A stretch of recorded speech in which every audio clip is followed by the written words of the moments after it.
Mixing with Mike plugin of the week is the Universal Audio Fender 1955 Tweed Deluxe. This is actually a pretty amazing emulation of a very simple but very cool amp from 1955. That's when it was originally created by Fender and released. And this is an emulation of a very difficult to emulate amplifier. It's very simple in that what you have is an input. This is so I'll go through some of the features here. You can plug in as an instrument or a mic input. That's probably more along the lines of plugging in like a blues mic, like harp mic, that type of thing. So you can kind of get an overdrive. You have a simple tone control that shifts low to high. And then you have instrument volume and a mic volume. And so what's cool about this emulation is that it covers a lot of different aspects of the original, and then also gives you microphones in different mic positions that you can use. So let's just kind of quickly go through some of the settings. When you work with it, the amp by default comes up in a normal setting, which will bring in a lot of drive. So if you have a universal audio interface, and you plug this into the unison insert and you plug into the high Z input, you can run this in and it will operate as a normal level. But if you switch it to line, then what will happen is it will drive it at a line level. So now you're using it in a reamping plug-in slot situation like I'm going to demonstrate it here. You could still run the normal setting, but what's going to happen is your input gain is going to significantly drive the level going in. So you're going to be starting off with a whole lot more distortion than normal. So I'm just going to switch it to line here. There are three speaker selections that you can pick from here. There is the JP12, which is the original Jensen 25-watt speaker that came with the original release. You also have a JBL 100-watt speaker, and then you have an old fashioned Celestion Greenback 25-watt speaker. The amplifier itself only puts out about 15 watts, has a 12-inch open back cabinet, and the controls are all on the top, as you kind of see up here.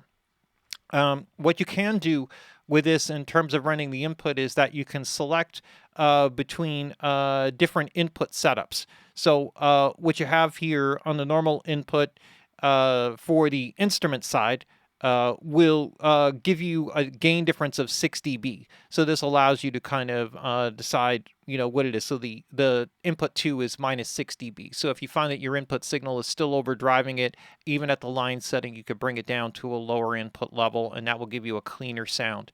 And then you can also run the mic settings. This will give you a brighter kind of sound with less low end.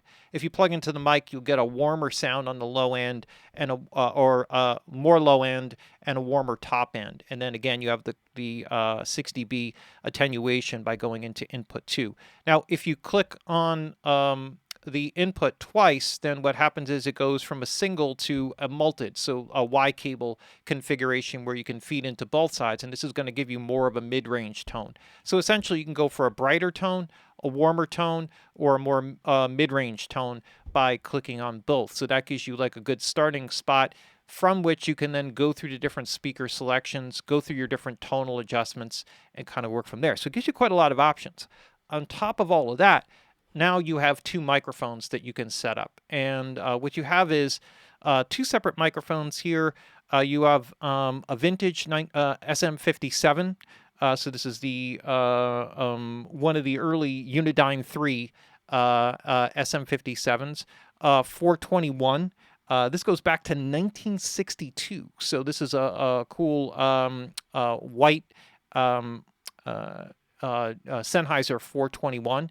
And then you have a ribbon. This is a more modern Royer microphone. 121. You have a vintage ribbon Beyer M160, and then you have the Neumann SM67, and so or U67, excuse me. And this is from 1967, a vintage tube mic.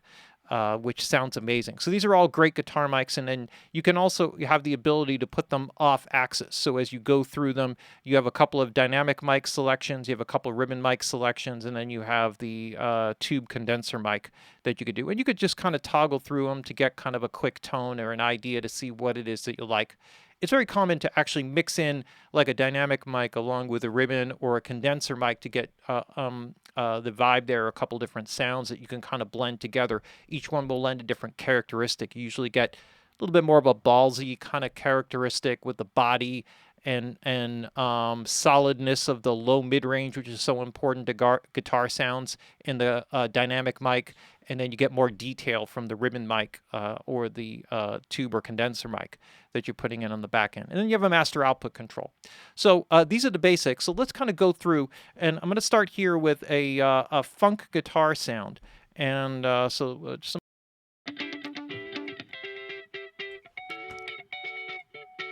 all right, so what I'm going to do here is I'm going to start here. So let me just bypass so you can hear the original sound.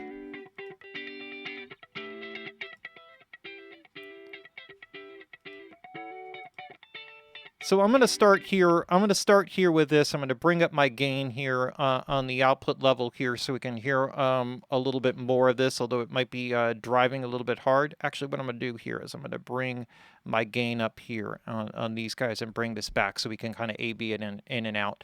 And let's go through here. So I'll start here, which gives me a little bit more headroom there coming in, so I'm not overdriving it instantly.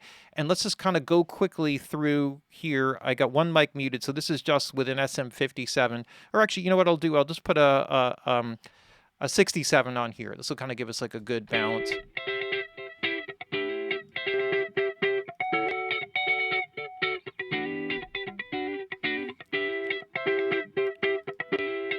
And so that's the instrument input.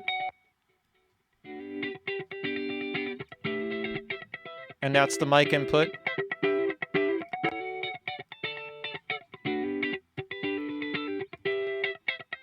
So the brighter sound, a little bit warmer sound.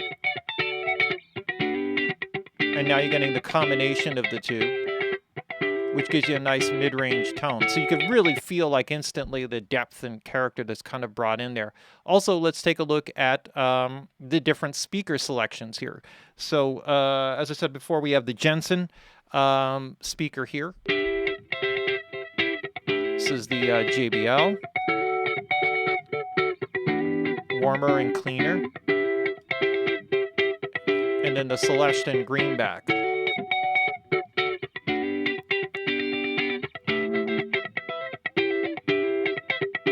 Got a bit more of a Brit sound, warmer, jazzier tone, and a more cutting, clean kind of sound. So there you can see how you have just from that you have an enormous difference in character here. If I go to the normal input here, I'm just going to pull down the output gain.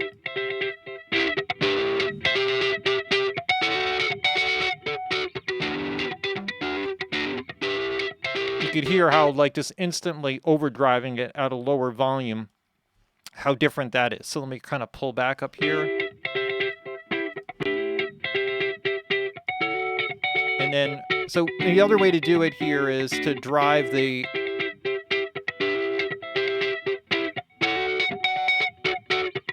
so this becomes more of an overdrive kind of control,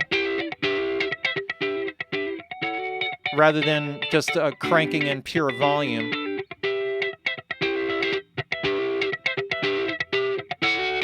And you can hear all the different resonances kind of come out in there.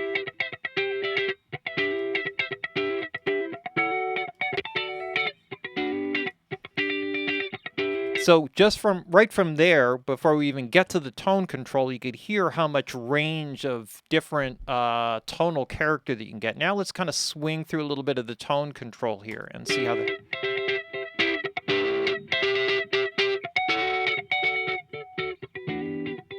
And you can also hear how it drives more...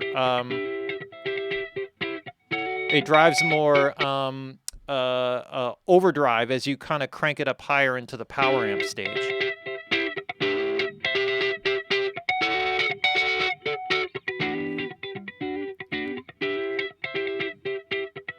So maybe I'll settle in here on a little bit more of a tone here. So let me just do this. I'm going to back up here for a second. I'm going to swing over here to the side, and we got the vocals out. So let's just kind of hear this in the track. So I'm going to bring this back more along the lines of the original level that it was at.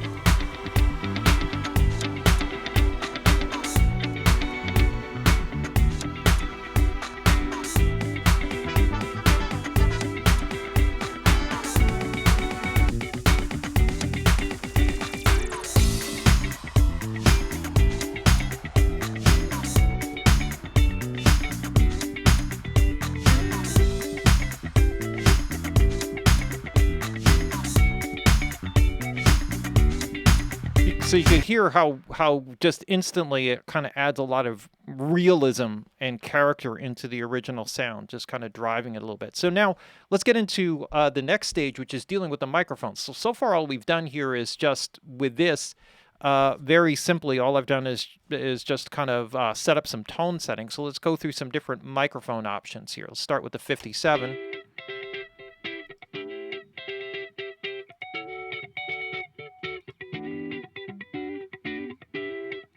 Really love that Beyer 160.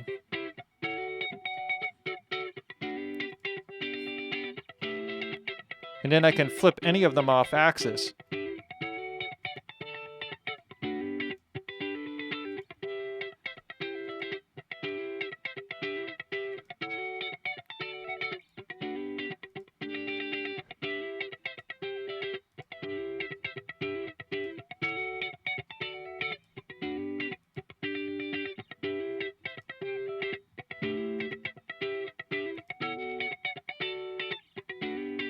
So you can see here just like the range of tones that kind of goes through there. I really like the ribbon, the 160, so let's go there with that on axis. I also have a high pass filter here. Now if I mute this out, now I can bring in a second microphone and I have a separate gain control. If I run it in stereo, I can pan them.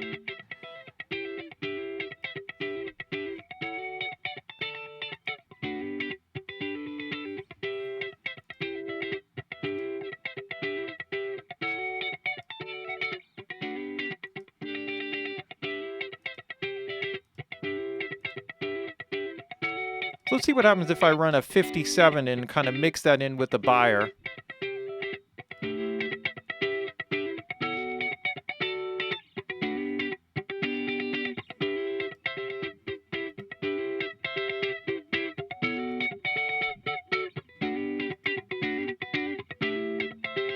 So I get a nice clarity. I can balance the output over here.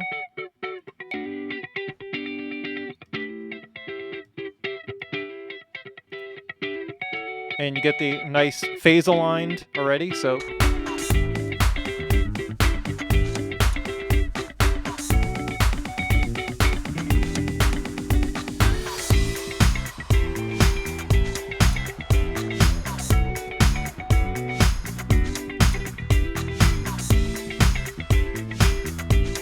All right, so now there's a guitar over to the right, which what I'm gonna do is I'm gonna copy the settings over here so we can kind of balance this out.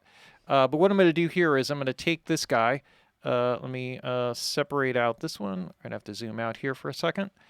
Bring this over. So now I have a guitar on the right. Now this is a slightly different part here. So what I can do here with this, just to kind of switch them up.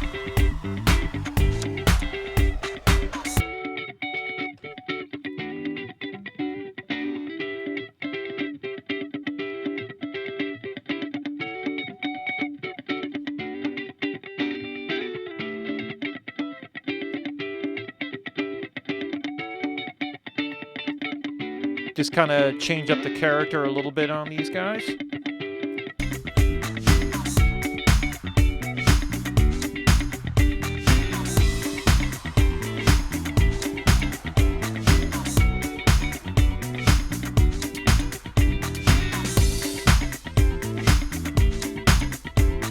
Let me line up my bypasses here.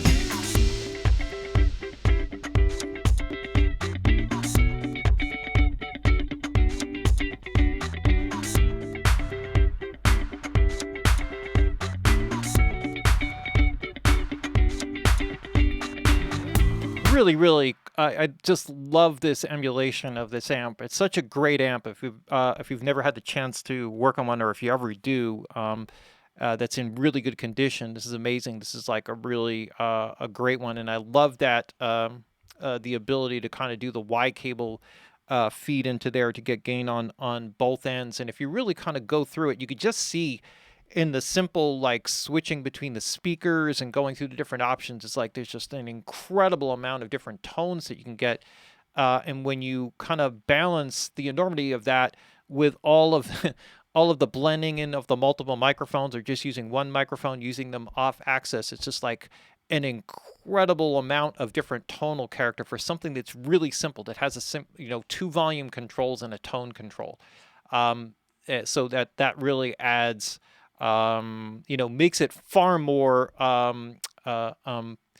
flexible than what you might initially look or think when you first open it up. And it's such a classic, great amp that this is a really amazing collection, and a great job by Universal Audio. So that is the plugin of the week. A great one by Universal Audio. It's the Fender 1955 Tweed Deluxe.